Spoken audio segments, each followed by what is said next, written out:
A very warm welcome to everybody to the Systemic Diversity and Inclusion Group. Today's event looks at a remarkable program from MIT, Massachusetts Institute of Technology, where students share classrooms with incarcerated prisoners as a complete program. Today we have with us Dr. Lee Perlman, co-director of the Educational Justice Initiative at MIT.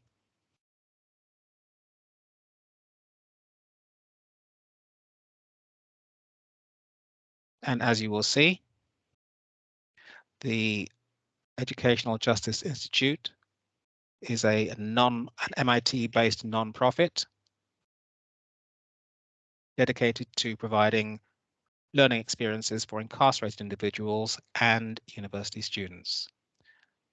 Professor Lee Perlman founded the initiative in 2017, and he will be taking you through a little bit of his thoughts around how the initiative came about in due course.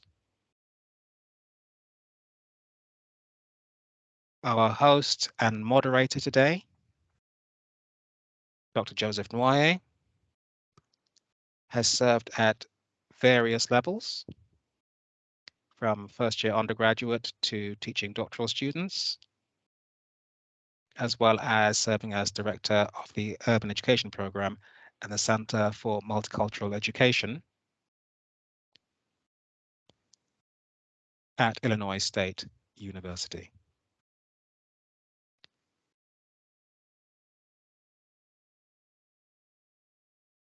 In 2019, a short film was shot about the MIT Prison Education Program.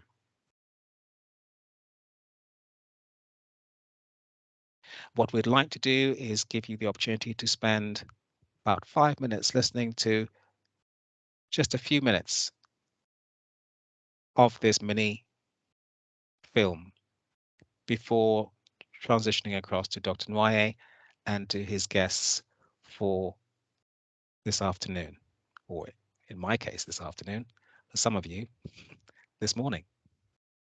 So, MIT's Prison Education Program, Redemption.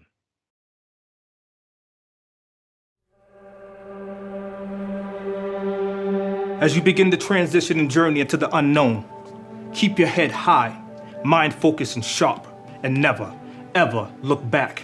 And remember, you're not alone.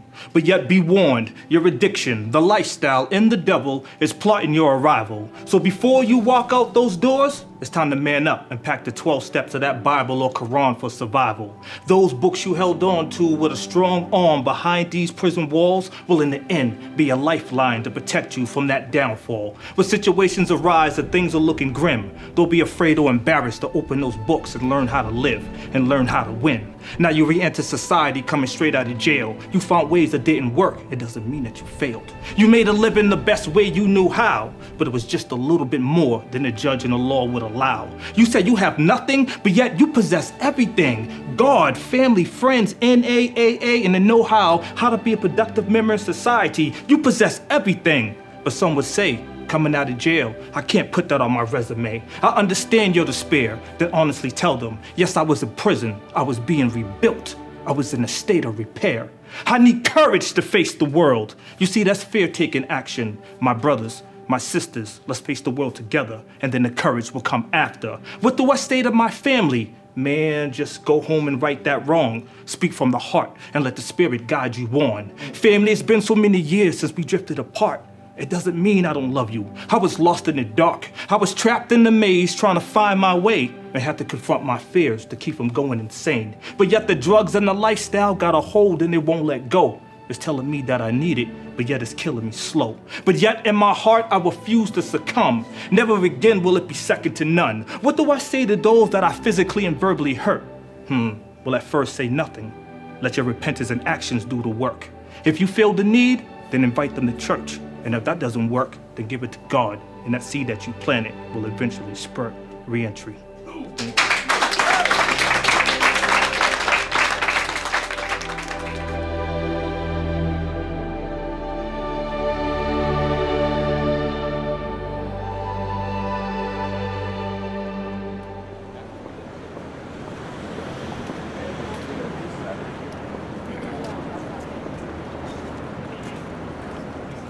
core of what we do is we conduct what are called inside-out classes, where I bring about 10 MIT students in to take class with about 10 incarcerated students.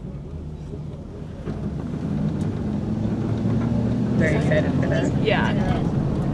So we're going to talk about forgiveness, which I've always found to be a very rich topic to discuss in these classes. The class I teach in prison is Nonviolence as a Way of Life, and we discuss subjects like manipulation, coercion and consent. We discuss cruelty and kindness. We discuss forgiveness. We discuss honesty. I don't know these guys. I probably never met them. And unless one of them was in my class last spring, I probably won't know them. And so they're totally like you. They're coming at this completely naively.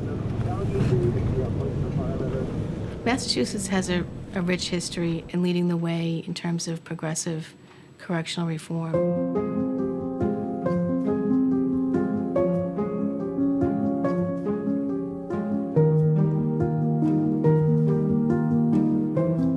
I first went in the late 80s. We thought it would be interesting to meet with people who are more intimately acquainted with violence than most MIT students.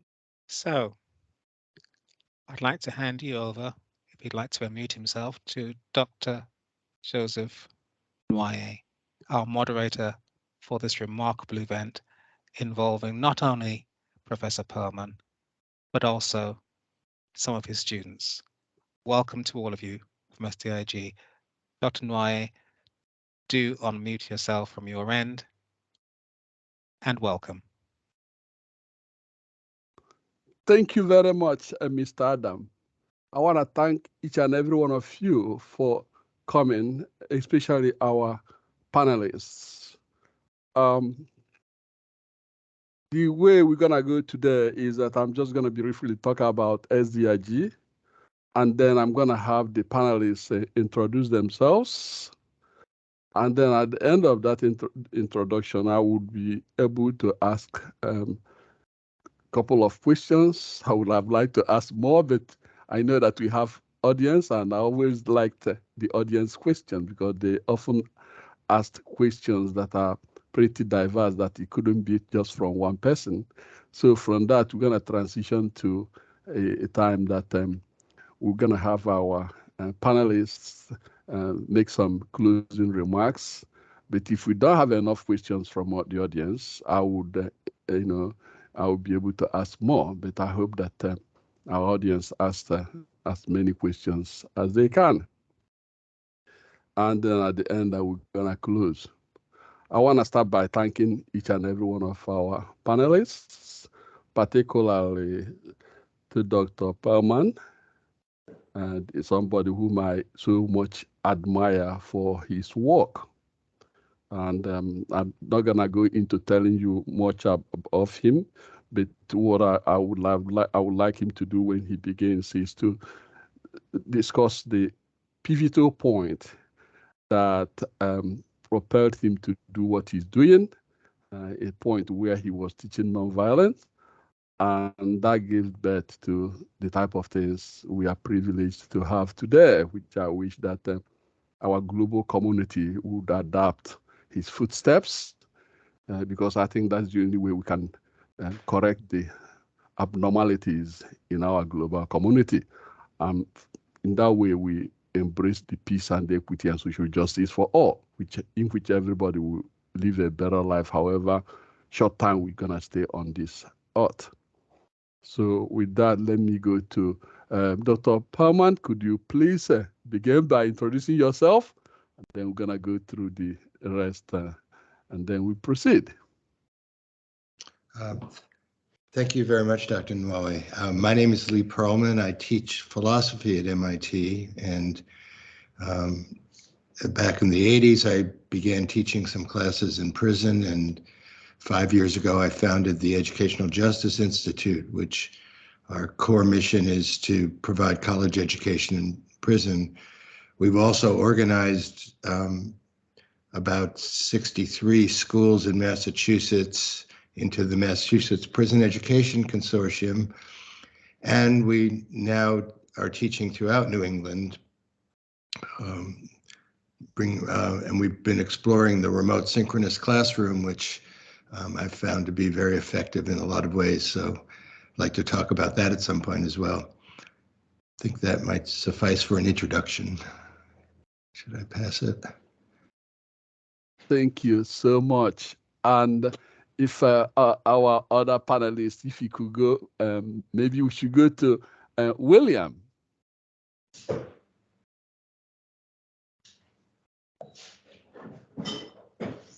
How you doing? My name's William, and I took Lee's philosophy class on authenticity this semester. Thank you. Thank you so much. Thank you so much. How about you, Victoria?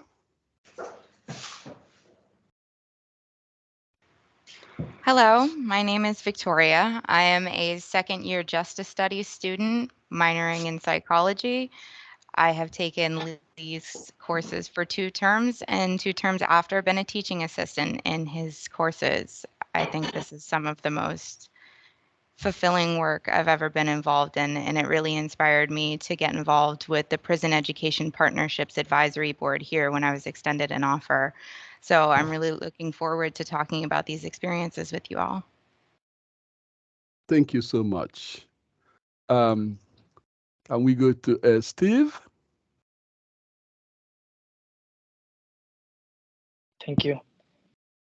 I've been home for about 16 months, and I met Lee randomly. I emailed him in the middle of the night, and I pretty much have talked to him every month for the past 16 months. He got me into 3 separate college programs, including the one that he teaches for philosophy.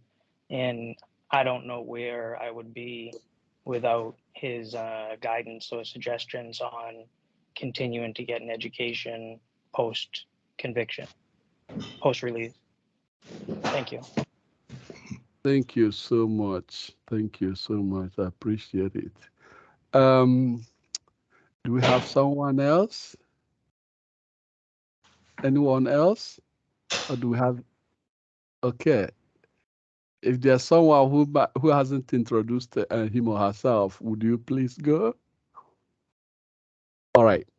Thank you so much. I really, really appreciate you guys, and it's a profound work that you do. I'm wondering if you could share with this audience what it means to go beyond misconception one could have, because I know based on your work, and you know this very well. Based on your work, what can you tell this audience at a time when we are grounded with misconceptions, regardless of whether it's good or bad, and those misconceptions tend to drive our behaviors? I've stated elsewhere that hence we develop our misconceptions, our belief formation. We cannot really divorce that from our behavior. We can lie about it, sweep it under the rug, but when it comes to our taking actions, that's where we're gonna tap in order to do what we do. So what would you tell this audience about that, and how could we develop a mindset that broadens our way of seeing things to go beyond one narrow view, but seeing our multiple views and how we are shaped? Well, you and I were talking about this right before the podcast. I think the main tool for bursting our biases and taking us beyond our misconceptions is just getting people who don't normally meet each other to meet each other and sit down and talk.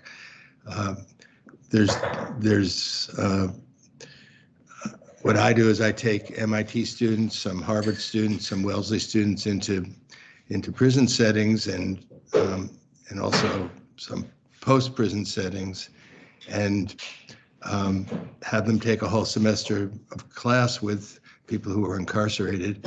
And I think there are misconceptions on both sides. M.I.T. students have there's sort of a mythical, legendary feeling about these people that they're superhuman, that they're not like the normal people. And one of the really profound things that I've noticed is how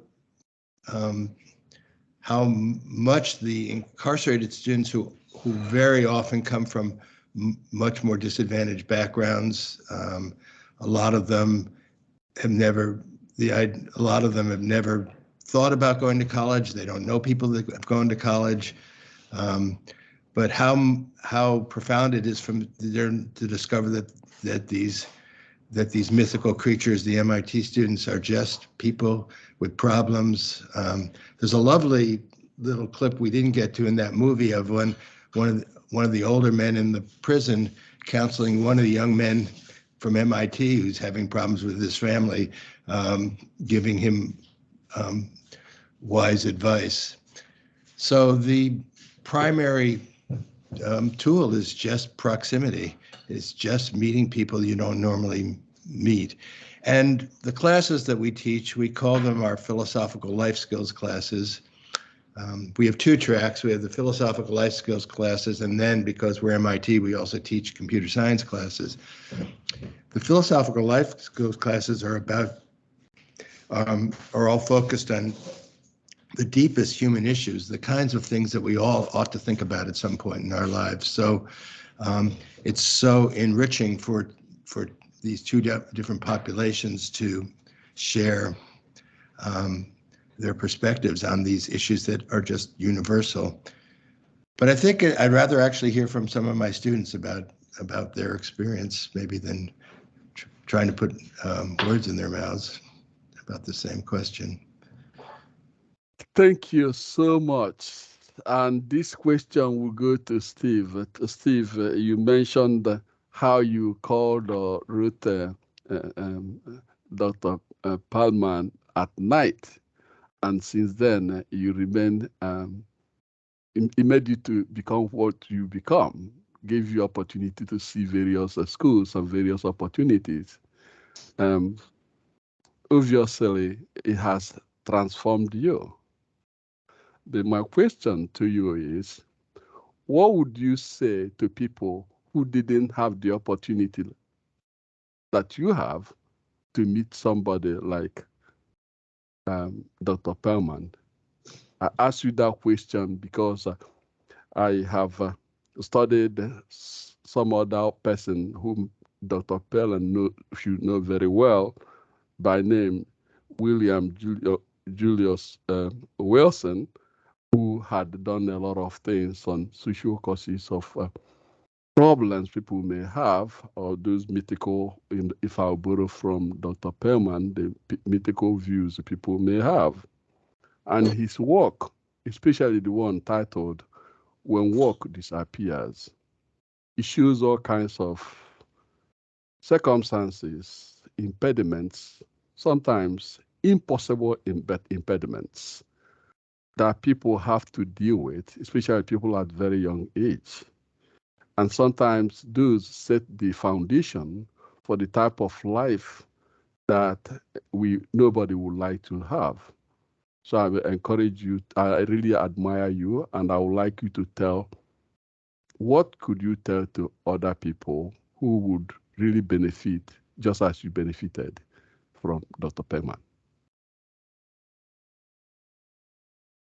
So thank you for the question.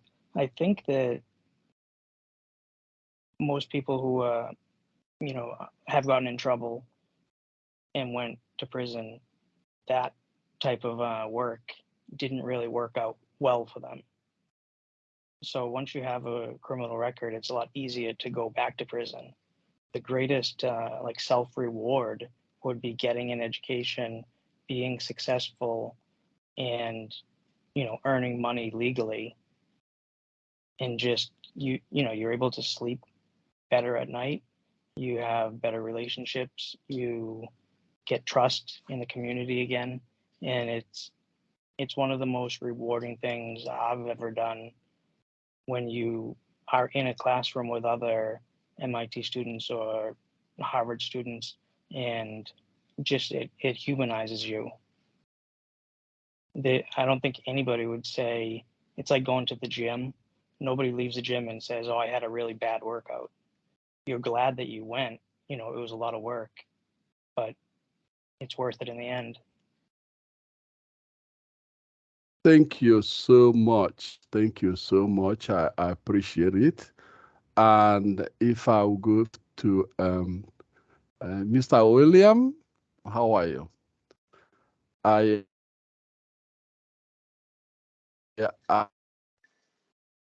reflect on the life and this experience, what he has brought about. How would you encourage more people, especially people who are participating here, the importance of their looking out and perhaps doing something like Dr. Perlman is doing to help other people who may be caught in the quagmire sort of circumstances, sometimes beyond their control, and sometimes they created it for themselves. But how would we tell them to open up their minds in order to help people to live this short life we have in a happier way? Thank you. So, I mean, the best way I've been trying to do it is do it by example, you know, to show. So, the benefits of having a person like Mr. Perlman, you know, as a mentor and guidance has been just huge with the classes um, and resources he's been able to give, you know, me personally, and then just expand and learn more.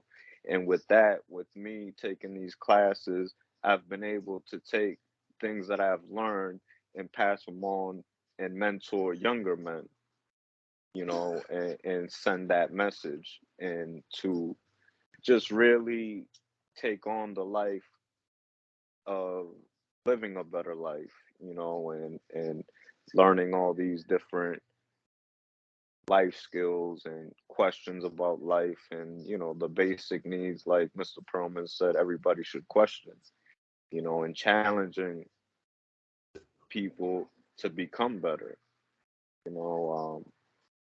So I mean, that's how I've taken my journey as of right now. You know, and like I said, the benefits of having somebody like him with the resources and just his kindness and willingness to help and give second chances is huge, you know.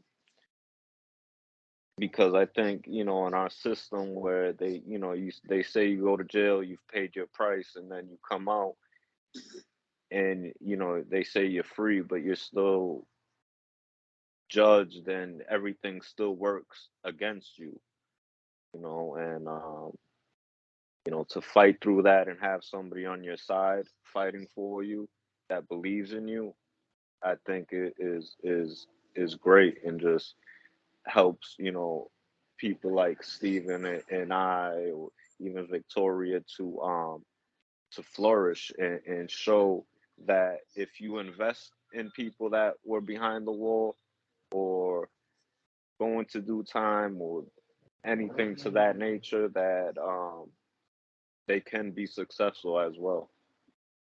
Thank you.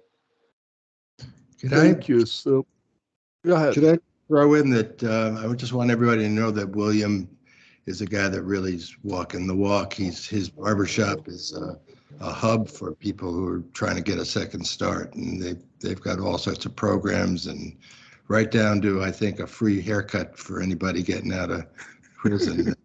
Way beyond that, they're really known in the area for being a center for people trying to turn their lives around.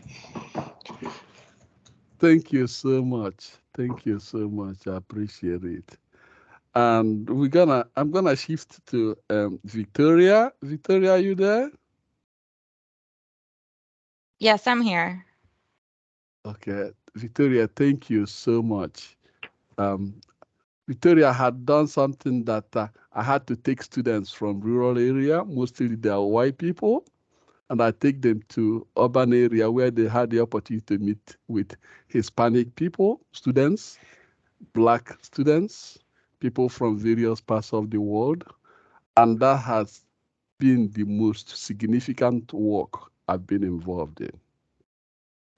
And the reason why I try to reflect on that is that the students who went to that place and did that program at the initial stage, they said they would never attempt to teach in urban area.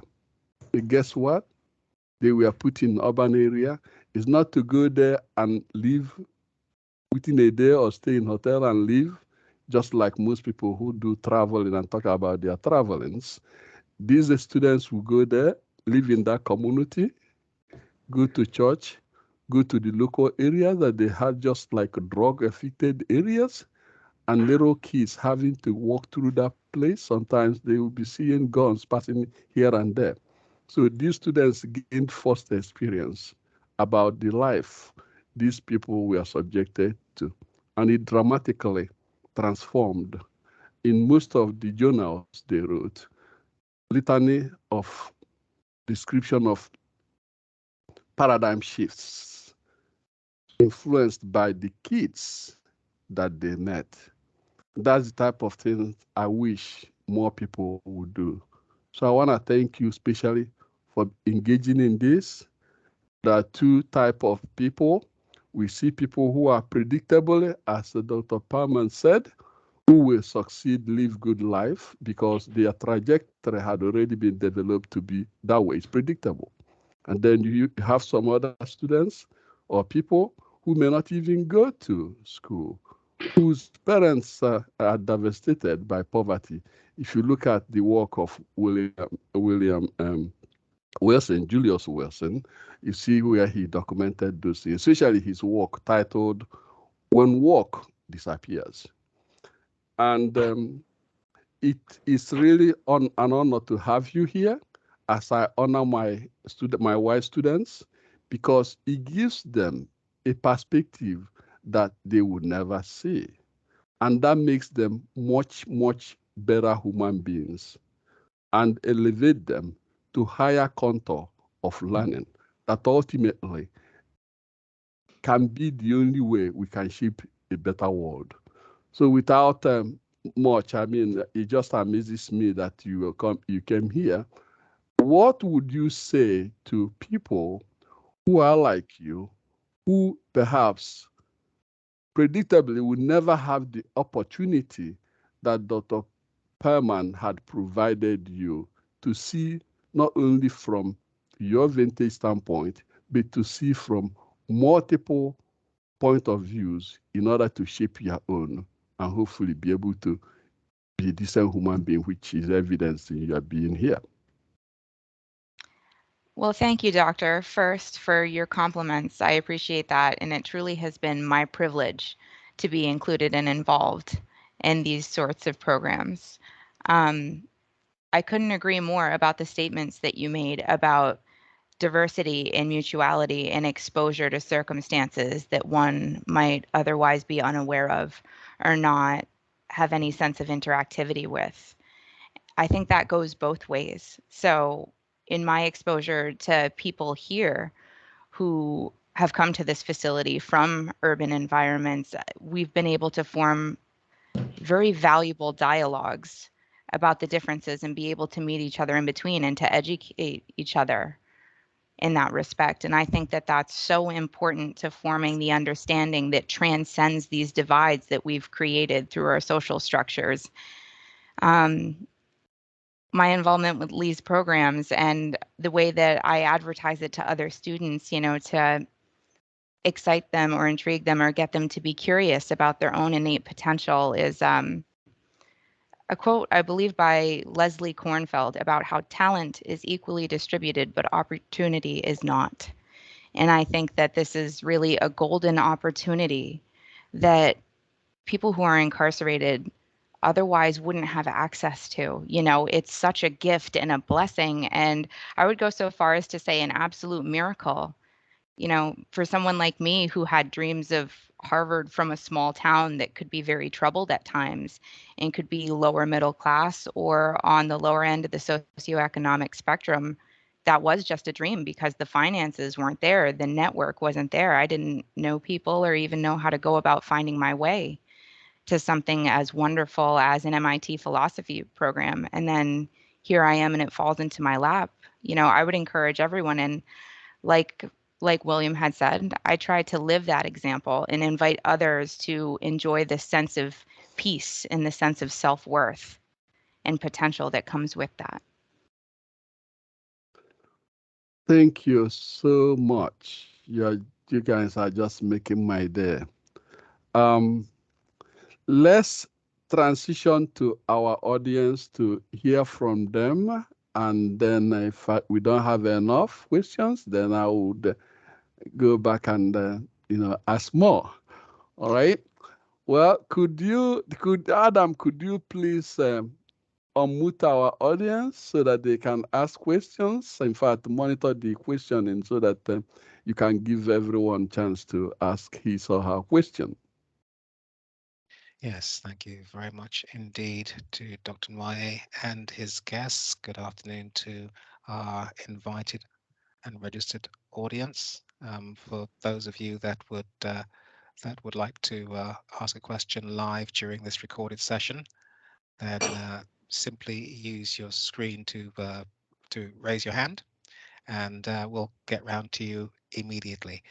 In the event that you're finding this far too fascinating and you'd like this panel to continue for a few more minutes, I'm sure Dr. Nwoye also has some questions. In the meantime, let's just see Nancy Bourdin. And if you'd like to go ahead, your microphone has been enabled. So you go ahead. I would like to ask both the MIT students and the residents at the correction facility, what was the most surprising thing to them about their experiences together? So I should just make it clear that all of the students we have on today, we don't have any of the MIT students on. So all of our students are people that have been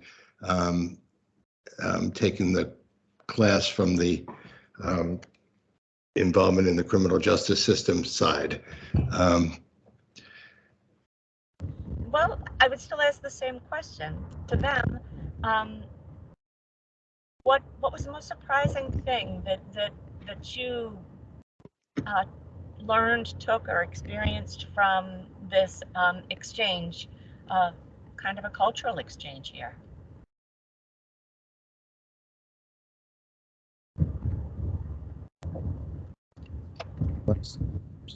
Anyone want to answer? Go ahead, Steve. I was just going to say, thank you for the question. I was going to say that it just comes down to everybody is people and everyone is, learning the same material and adapting it to their lifestyle. And then, we talk about it after.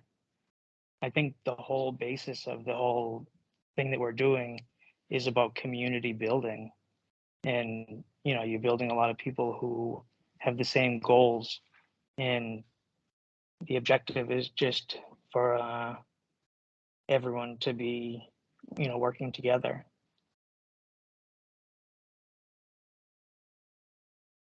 And also to just build upon that, it's just surprising and just a good feeling that we all have those deep down, like the issues we did talk about, we all kind of felt the same, even though we had different perspectives on life or been through certain things. But like a topic like kindness is kindness, and we can all agree on certain things, and just like Steve said, I mean, at one point we've all had dreams and aspirations.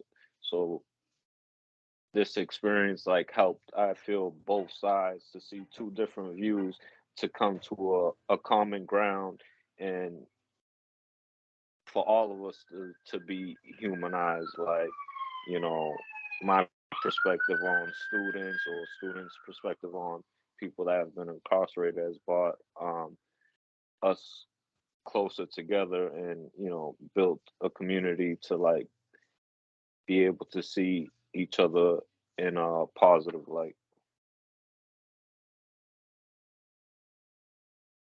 I would add the openness in those rooms, is so awe-inspiring. The way that we connect and all of those differences kind of settle down, playing off of what both Stephen and William had said. There's a sense of universality, and the sharing that takes place is so intimate and personal, and it's really transformative in the way of coming together to share experiences and to be able to laugh and cry and to talk about how we relate these concepts in terms of our own lives and memories. And I think that that's a really beautiful thing.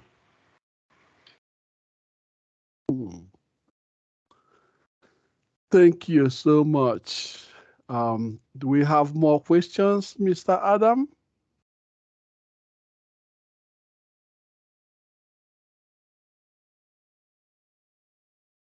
Thank you, Dr. Nwoye. I don't have any questions in the chat at the moment.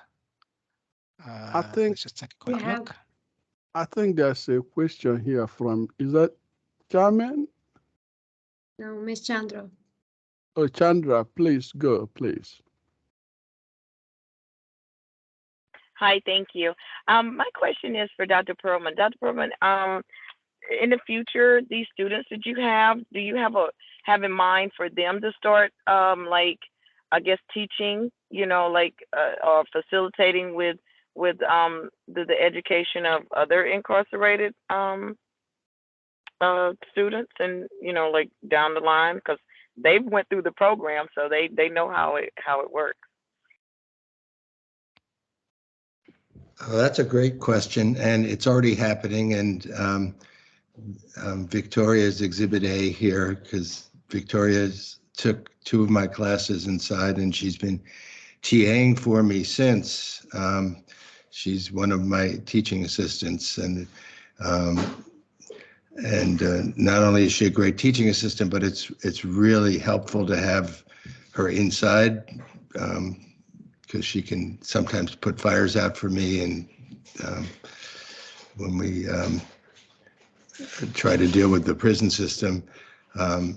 And she's really a terrific leader in a lot of respects. She's involved in a lot of educational programs inside.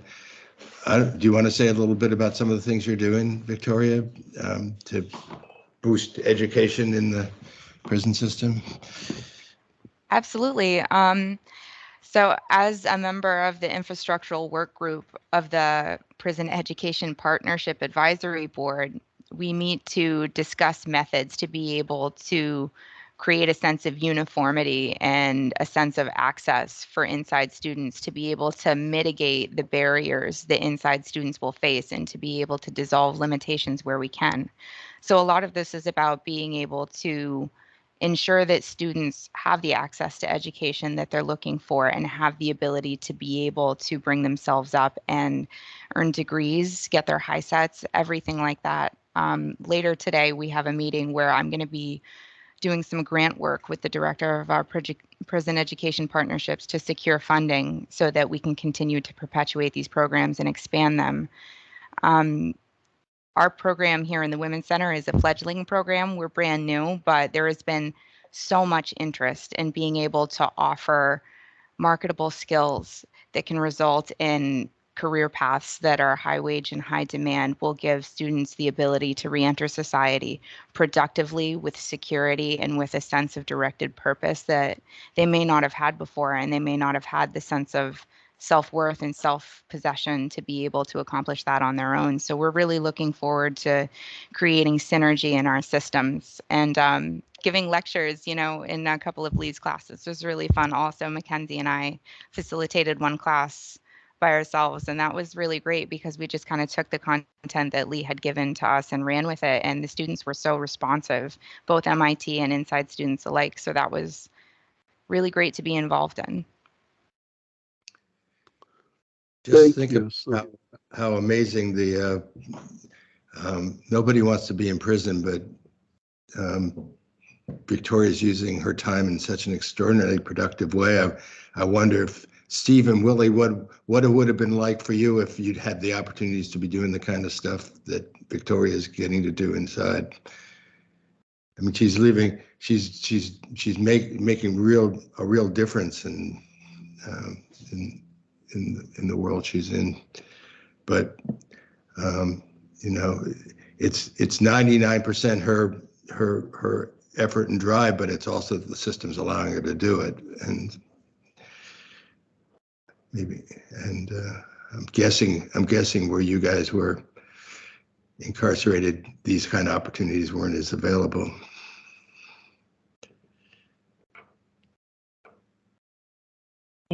Not really, but I can say when you do take a program that you're getting a lot out of it for that hour, 2 hour, 3 hours a week.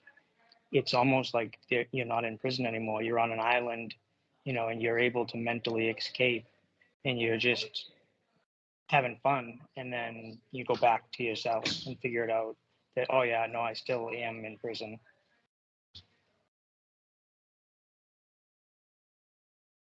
Okay. Okay. Any more comment, or can I come back with another question? All right. Thank you to all of you. I recall reading something where the issue of hypocrisy was addressed, and they used the study, or rather the debate you guys held pertaining to pharmaceutical industries that are part of the production of opioid that has devastated so many lives. And one of the people they cited here stated that he could count at least 20 people who've been affected by the crisis. And the other one said something along the line that, or rather, the other one held a picture of his sister during the speech they were making, explaining how she injured her back.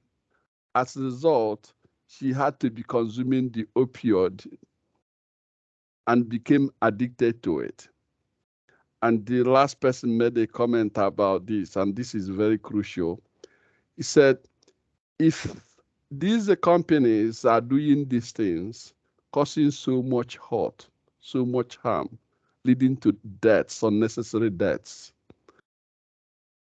and yet they are never held accountable for anything, the people who may be caught with what they didn't produce, the things that are put out for them to consume, when they use it and they catch them with little or even nothing, that will become something really big, that they spend so much time, and yet nobody does anything to those who actually engage in manufacturing and in putting those things in the public.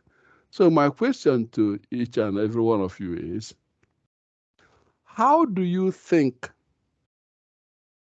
we can bring this type of contradictory behavior? You have law for certain people, not for the other people, to those who not only make the law, but to those who actually execute it, to stop being blatant in the type of things they do, to create a better society, so that when people look around, they say, well, we are treated fairly, not seeing some people treated, really harshly, and some people just giving a pat on the face.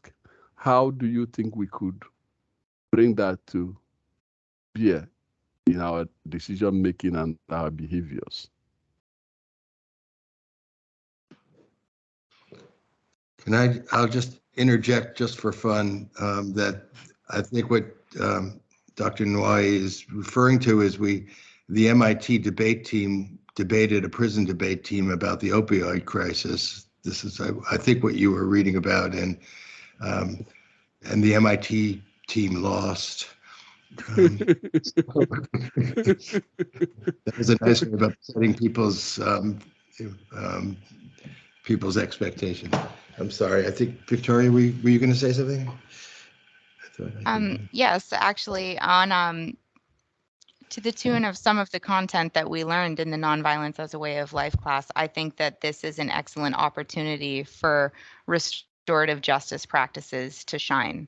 I think that in order to cut to the quick of this issue, it involves people who are responsible for making detrimental decisions that have harmed others, harmed many others, to step up and to take responsibility and to right that wrong in any way possible. So a lot of the fines that occur through different congressional proceedings or things like that, the settlements that have been issued are nice, but it's a buy-off. It's not the true acceptance of responsibility and the effects, the ripples that have extended so far and affected so many. I think that direct involvement and directly accepting responsibility for that, and not only asking for forgiveness, but making gestures to stop offering quick solutions that actually become problems in the long run. Having the foresight to understand the consequences of the implementation of these different opiates that they're offering to the world. I think that that will be a huge step. And rather than investing in the next best pill, putting money into research for actually healing people and finding the root causes of problems rather than the Band-Aids to cover issues that will just fester beneath the surface. Thank you so much, everyone. I actually have another meeting. I have to go write a grant for the prison education partnerships, but thank you so much for having me. It's been a blessing to speak with you and to answer questions. Thank you so much. I really appreciate it, and your comment is well taken. Appreciate it. All right. All right. Okay. Well, we keep going. I think we still have some time. Do we have any question from audience? I don't want to monopolize this opportunity. Does anyone have a question from audience? No, Dr. Nwoye, we don't have any questions. Okay. Okay. All right. I'm going to go to ask more generalized questions. Perhaps Dr. Perlman would probably give us an inroad as to how to deal with this type of things. I do believe that part of our problem is as a result of ignorance, not knowing. And sometimes some people manipulate information that hurt so many people. Say, for instance, now, we had what happened in New York, where someone cased a particular store looking for where he could maximize the effectiveness of what he was doing, that is killing Black people. And he went to the store and killed 10 people. And then, hurt 3 other people. When I say hurt 3 other people, we're not even going to the extended consequences of the havoc he had caused to families, for somebody at the home whose wife had been taken care of for years. And now no one talks about that man who had no other person but that woman who was going to take care of him every day. And not families or friends or relatives and so on who have to live through this anguish. It's despicable. And yet we have people who instigated those type of things, like people who purport the idea that replacement theory. They get away with it. Nothing happens to them. And in my view, I think that they should be even held at a much higher degree and punished with the greatest severity, because they help to infuse the idea that propelled one to do the type of thing that he did. But on the same vein, I'm wondering whether you could, the kind of advice you could give. Say, for instance, if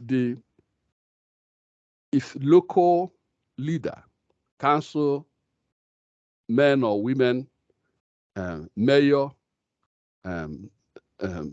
state legislators, governors, federal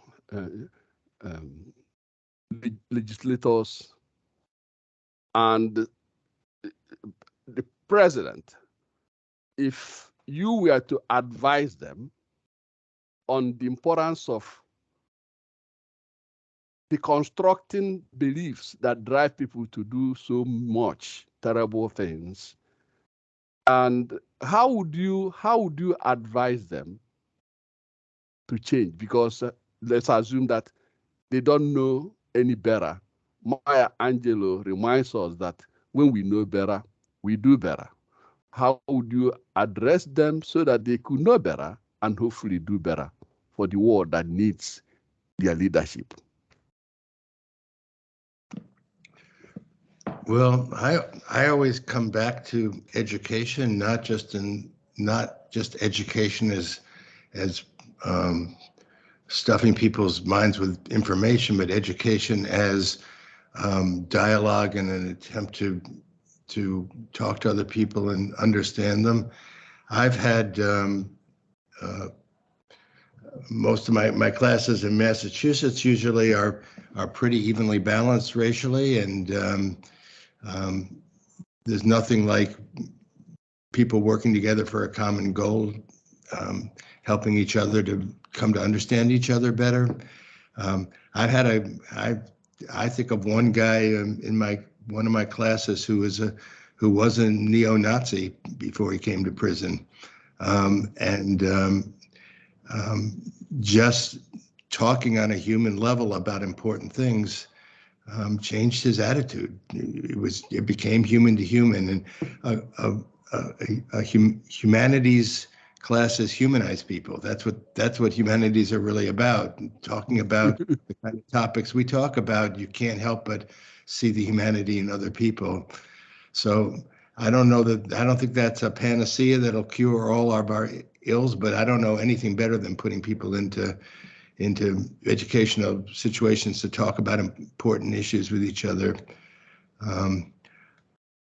I never, as just an anecdote, in my prison classes, I never saw any racial animosity in my classes at all until one day, which was the day after the 2016 election, when we came to class and people wanted to talk about the election, and the first time ever the class divided sort of into black and white, and I had to shut down the conversation because it became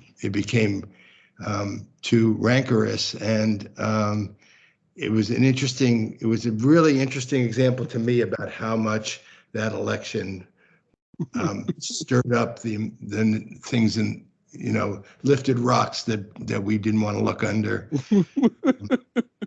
But again, I have to say, even the class went back to normal, and we went back to talking about important things and with each other about our lives, and you couldn't maintain that mood.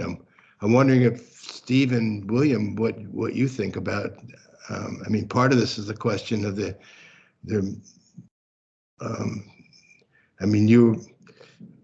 partially. I'm curious if you want to talk at all about the racial relations within the criminal justice system, within the prison settings you've seen, and what if anything could be done to make that better.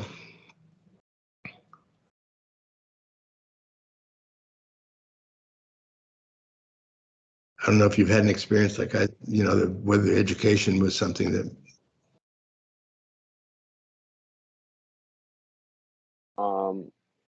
Like you said, I think they got to focus on humanity and just and love, like a campaign on that, and not focus more like on race and and just people are people. You know, we got to take the race out of it and just look at us all as people. I mean, obviously, yes, in the justice system, or you know, it seems very unequal and things like that. And just when we go into the prison system, it's crazy that we have, when you know you're inside, you have to be divided, and you know, whites are with whites, blacks are with blacks, Spanish with Spanish, and you know, it's crazy. So it's tough to transition, but at the end of the day, it's like, you know, we're all humans, so we have to like just do something about that. Like, and just on my experience now, you know, I'm grateful because, you know, the system has given me a chance, so I have to give them their dues on that, because I'm getting sentenced in July. And you know, the federal government, when I copped this case, and I was addicted to opiates, and you know, selling drugs and to feed my habit and all that. um so to just touch base on that, like, you know, they have given me a chance to take classes, rebuild, and you know, one in a, you know, let me go through a program to rehabilitate and give me a chance, you know, all before I do get sentenced. So, you know, I'm hoping in July that, you know, all my hard work does pay off at the end, and on a basically a lighter sentence. But regardless, um, I know it's made me a better person anyways, regardless of what happens at that sentencing, you know. So um basically I've had a better experience dealing with the government this time, this go around, and going through the process. Thank you so much, William. And I want to ask one more question because at the end, I mean, after this, we're going to be closing up. And the question going to take on what you said, William, about humanity and love. I think those are critical. And that is a segue to this question, which goes to Dr. Perlman. And the question I have is essentially looking at the, you know, a school like Massachusetts Institute of Technology is really the would I say the center of technology development and all those stuff. And as you look at that, increasingly with in the era of technology, media, and so on and so forth, people are looking for things to do so that they can get a job. And some schools have moved away from humanity. Liberal arts is almost not spoken about in schools. And those are the things that lay the foundation and cultivate what would drive to what William was alluding to, humanity and love. Because if we don't understand humanity, we cannot love. So what would you say to those who are responsible for driving curriculum, driving school, where they can even argue that you can just go and take this computer course, take that computer course, and come out? Everything is like for sale. So cultivation of that humanity becomes difficult. So as somebody who has done remarkable work in that arena, what would you say to institutions that have the ability to change this course, to focus more on liberal arts?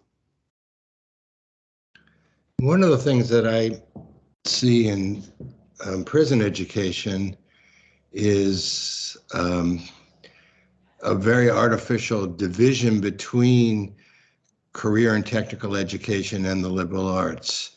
And they tend, the prisons and post-prison programs tend to sort people into these two categories, sort of like the way when I was in high school, there were some kids that went off to the technical high school and some kids that went off on the college track, as if these were two entirely different things. And I think that's a huge mistake. I think I know Steve is pursuing both right now, and maybe he wants to talk a little bit about it. But that's one of the things we're trying to correct in the prison system is you can take both. You need the humanities to humanize, but people desperately who have gotten caught up in the criminal justice system also need career skills, and most of them aren't going to be philosophy professors. But so they need to get the technical skills as well. But my advocacy is you need to do both. You need to, and interestingly, we even have that struggle at a place like MIT. It's a really, we have a hard time keeping the humanities in the forefront, and I could speak for hours on that problem. At a place like MIT, but MIT students, a lot of them, if they could, they wouldn't take anything but technical courses.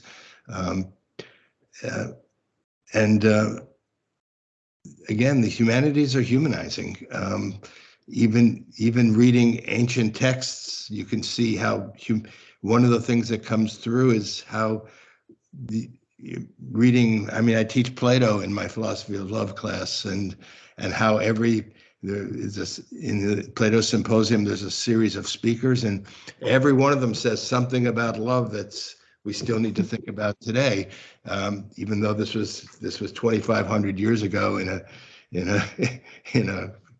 a society with no technology like we know it. I think that can be revelatory to people how universal some of the basic issues are across time, across cultures. Steve, you've been doing both humanities classes and technical classes, and I wonder how that's been working for you. So, in my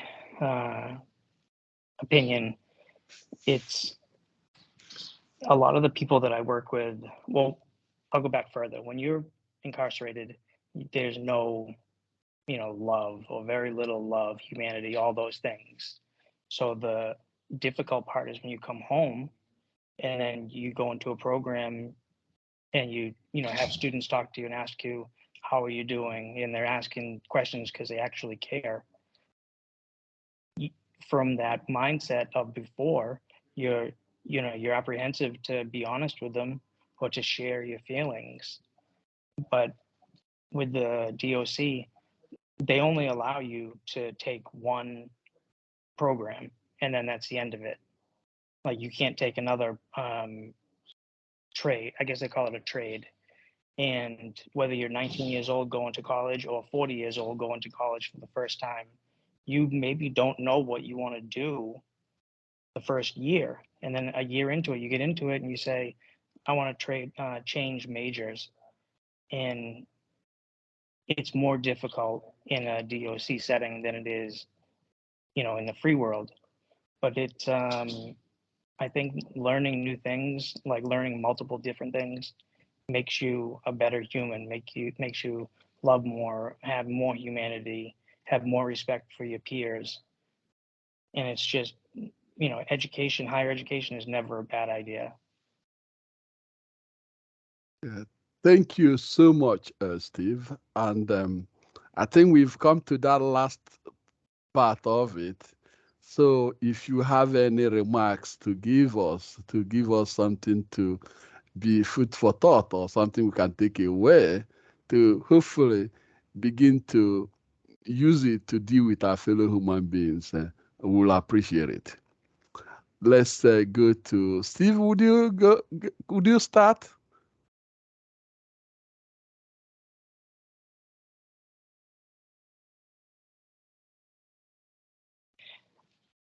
I just think that so many people, live inside their head and they believe the thoughts in their head when really they're 90% of the time they're not true. And if someone has a, mean face, maybe they stubbed their toe. It has nothing to do with you. So asking somebody when you see them, like, how are you doing? Are you okay?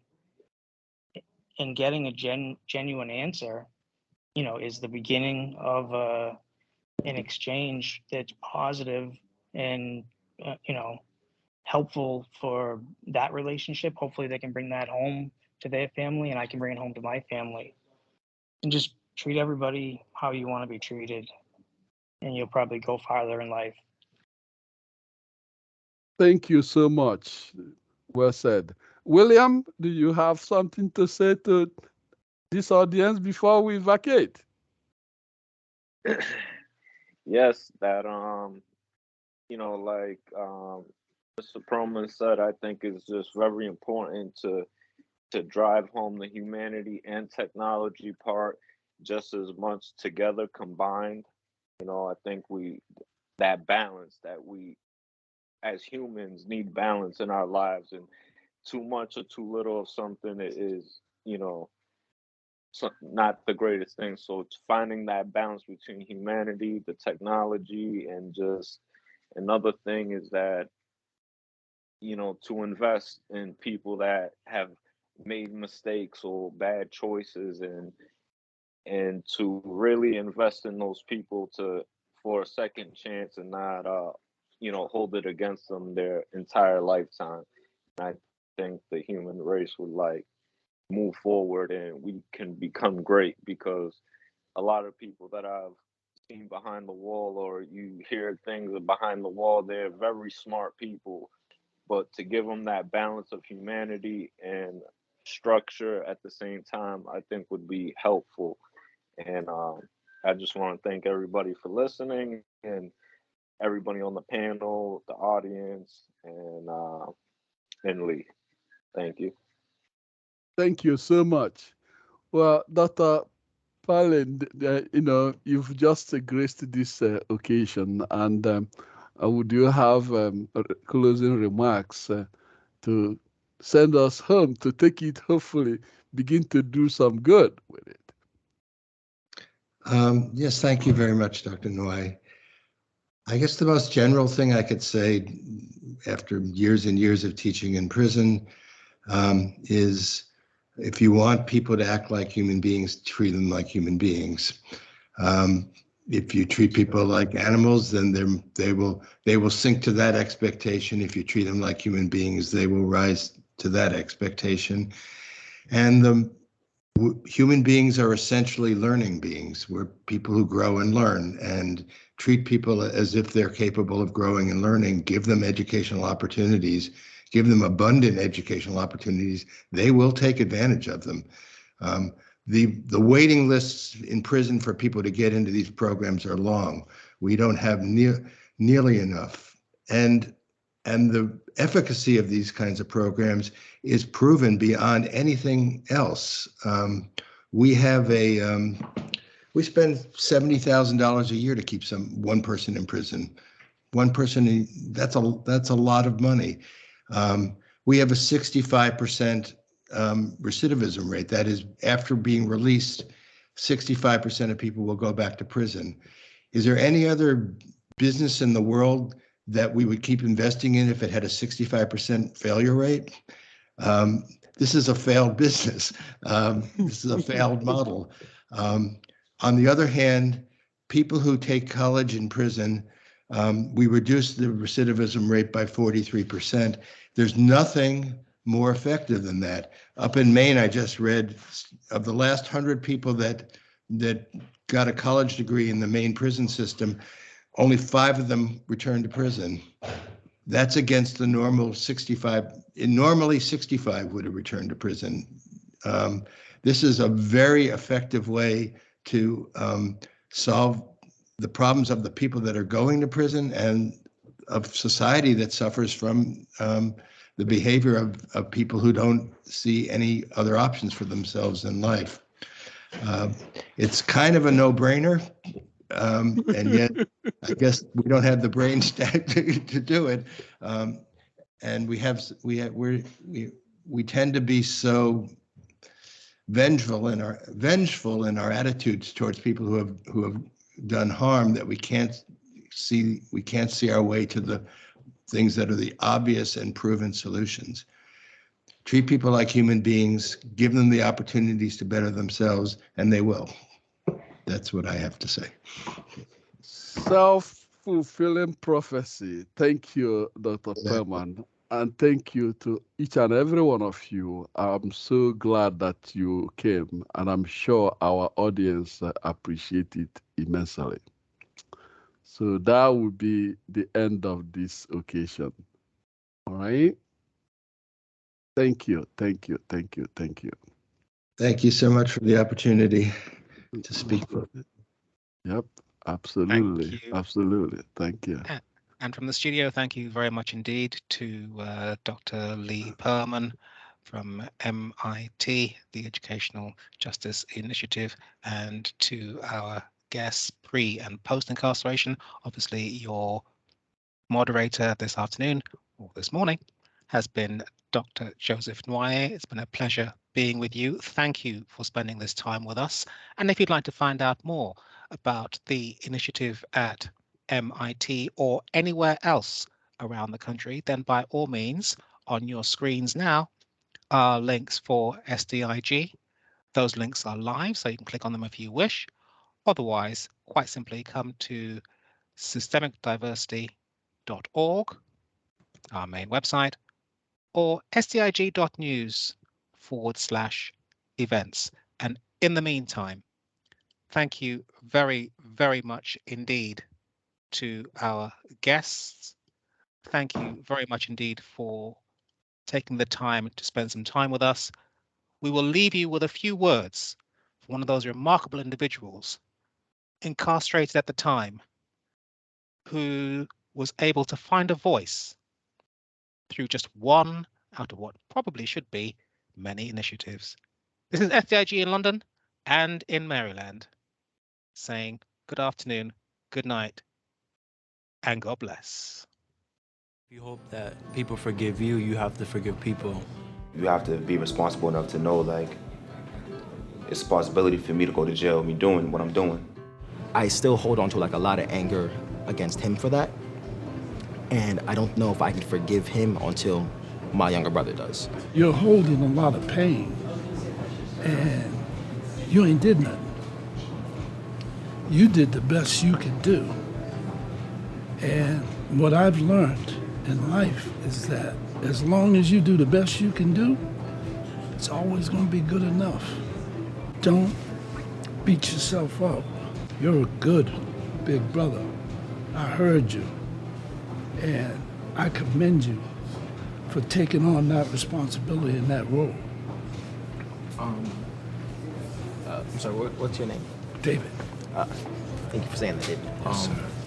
At the end, we always collect evaluations, and a very common thing I get from the incarcerated students on their evaluations is, I came into this thinking I was going to be sitting with the smartest kids in the world, and I was going to feel really dumb.